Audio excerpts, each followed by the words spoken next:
Bonjour à toutes et à tous. Merci de nous accueillir. J'ai pris des notes. Je vais vous présenter la poétique de l'instant lu, qui est une proposition poétique et sonore de Catherine Berthelard.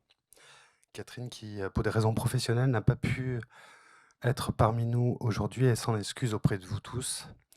Et c'est moi qui vais avoir cette tâche de vous présenter cette proposition sonore et poétique. Donc, je suis Jean-Marc Bornier, je suis compositeur, réalisateur son, radio et je collabore tout particulièrement avec Catherine depuis quelques années.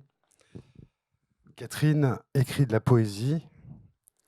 Elle a développé des ateliers de formation à l'écriture depuis les années 90 et forme également des intervenants pour animer des ateliers d'écriture, principalement en collaboration avec plusieurs organismes et services culturels de Nouvelle-Aquitaine. Ces dernières années l'ont amenée à développer des approches plurielles. Elle crée des performances autour de ses écrits, mais également autour des écrits des participants, successivement autour donc de l'écriture associée à la musique, au mouvement ou à la photographie.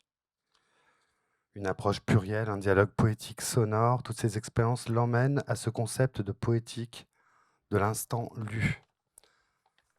En 2022, en 2021, pardon, Catherine est lauréate d'une bourse de création d'écriture portée par l'ALCA, bourse qui donne naissance et surtout qui lui permet d'aboutir plusieurs expériences poétiques sonores comme Mosaïque d'estuaire, comme Motus également avec Pascal Petit, Mosaïque d'estuaire, pardon, avec le musicien Zulma, avec Motus avec Pascal Petit ou encore Suis-je là pour? Et plutôt que de vous faire de longs discours pas très bien préparés, je vais vous proposer d'écouter 3 extraits sonores qui vont s'enchaîner. Voilà.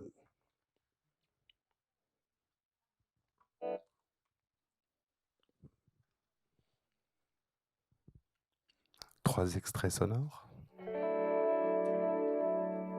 Sais-tu qu'il y a sous la croûte de la terre, juste à la frontière de sa peau, des insectes rampants étranges?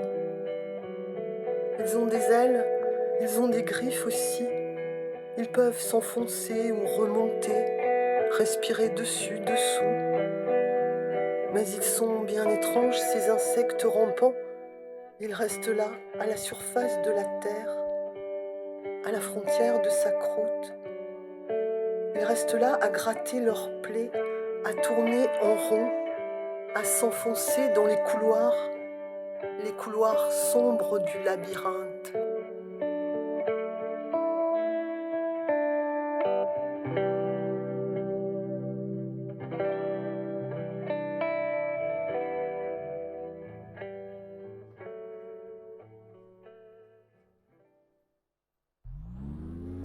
Rue de la Rousselle.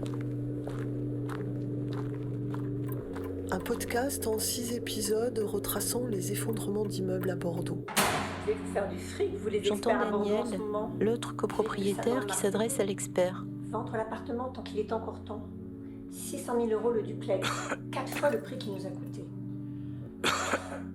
La mairie a fait passer un arrêté pour enlever de la pierre les armatures en fer qui, en rouillant, augmentent de volume et la font éclater.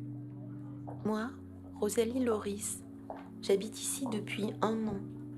Je connais intimement chaque recoin de mon appartement, chaque grain, chaque brisure de marbre, chaque millimètre de parquet autour de la frise en losange.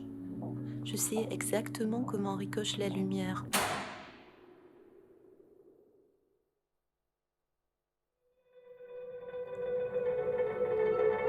J'ai dessiné un sourire sur mon visage, à mes lèvres, un sourire de bien-aimé, celui qui laisse le cœur vibrer. Dans les doux jours, dans les tendres jours, je l'écoute cet autre me parler à l'oreille, me dire qu'il m'aime beaucoup, qu'il m'aime vraiment, et même si je le crois à peine, et même si je peine à le croire tout à fait. J'ai dessiné sur mon visage un sourire à mes lèvres, le sourire des bien-aimés, celui qui laisse le cœur vibrer. Dans les doux jours, dans les tendres jours. Une bouche qui s'ouvre, des yeux ouverts, des lumières, des repères, des trêves qui tissent. La trame de mon âme revenue, une oreille ouverte. Des étoiles qui naissent et filent, tendent la toile du ciel, gonflent les voiles qui sous le vent glissent. Alors, suis-je là pour? Suis-je là vivante? Suis-je là moi-même? Et même si j'oublie quelques heures que j'habite ici, j'habite mon rêve. Il est heureux, il est joli. Ce n'est plus un rêve, c'est mon cœur qui bat, qui bat, qui bat. Voilà, vous venez d'écouter 3 extraits, un extrait de Motus, en collaboration avec Pascal Petit, un extrait de Rue de la Rousselle, qui est une expérience qu'on a fait avec des intervenants en atelier, et à partir desquels on a fait une fiction radiophonique en 9 épisodes qui est podcastable. Et enfin, une des dernières œuvres qu'on est en train de finaliser. Voilà. Merci beaucoup.